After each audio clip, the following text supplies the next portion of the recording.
नमस्कार दोस्तों, स्वागत है आपका हमारे YouTube channel real story from AI.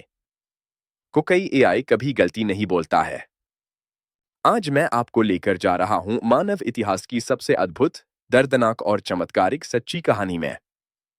यह कहानी है 1972 एंस्प्लेन क्रैश की, जहां एक रग्बी टीम ने 72 दिनों तक बर्फ, ठंड, भूख और मौत से मुकाबला किया।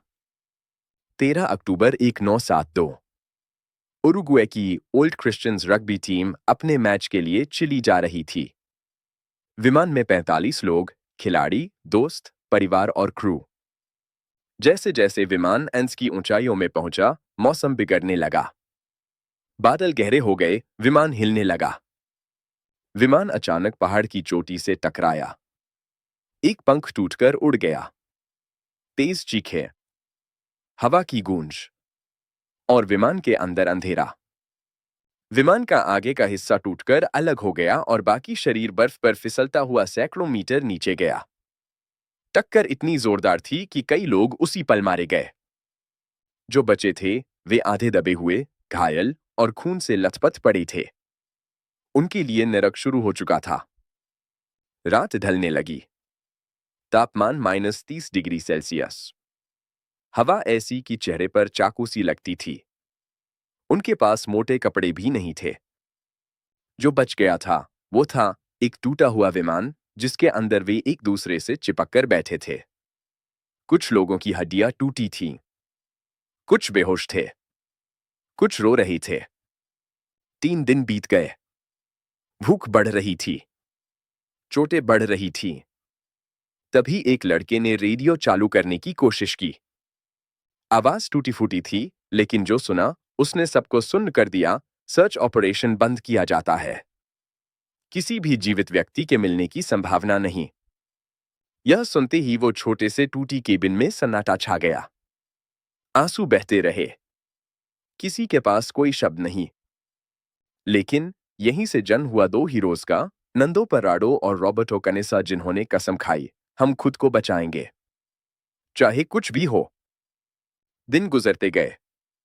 ठंड से शरीर नीला पड़ने लगा। कुछ साथियों की चोटें इतनी बढ़ी कि वे धीरे धीरे दुनिया से दूर चले गए। टीम के पास थोड़े से बिस्कुट, थोड़ी वाइन और थोड़ा चॉकलेट था।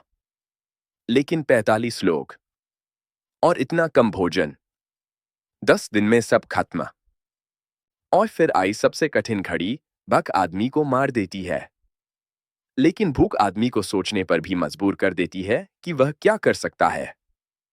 उनके आसपास कोई फल, पौधा, जानवर नहीं, बस बर्फ और पत्थर।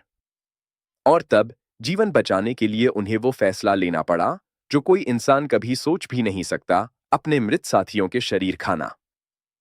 मानो किस्मत ने अभी और परीक्षाएं बाकी रखी थी। एक रात वे सोने की तैयारी कर रहे थे कि अचानक धड़ाम, बर्फ का पहाड़ टूटकर विमान पर गिर गया। सभी लोग अंदर दब गए। सांस लेने की जगह तक नहीं थी। उन्होंने पूरी रात अपने नाखूनों से, हाथों से बर्फ हटाई, लेकिन 8 और साथियों की जान चली गई। अब सिर्फ 16 लोग बचे थे। अब उन्हें समझ आ गया, अगर वे वहीं बैठे रहे तो मौत तय है। नंदो पर्राडो, रॉबर्टो कनेसा और टिंटिन विजिंटन ने तय किया, हम पहाड़ चढ़ेंगे और मदद लाएंगे। उनके सामने थे 10,000 फीट ऊंचे बर्फीले पहाड़, जहां इंसान का जाना लगभग असंभव था। उन्होंने 10 दिनों तक बर्फ में चलते रहे, कभी रेंगकर, कभी घुटनों पर, कभी गिरकर, कभी उठकर। 11वें दिन उन्हें एक घाटी में दूर से इंसान दिखाई दिया। नंदो ने पूरी ताकत से चिल्लाया, हम उरुग्वे से हैं। हम बच्चे हैं। मदद भेजो। अगली सुबह चिली की सेना का हेलीकॉप्टर एंस की बर्फ में उतरा। पायलटों ने जब 16 जिंदा लोगों को देखा, वे भी रो पड़े। 72 दिनों तक भूख, ठंड, मौत और दर्द से लड़ने वाले ये लोग आखिरकार घर लौट रहे थे। जब पूरी दुनिया ने उन्हें देखा, लोगों ने कहा, ये चमत्कार है। नंदो ने कहा, जिंदगी कभी खत्म नहीं होती जब तक हम हार नहीं मानते। उनकी कहानी आज भी साबित करती है कि इंसान सबसे कठिन हालात में भी चमत्कार कर सकता है।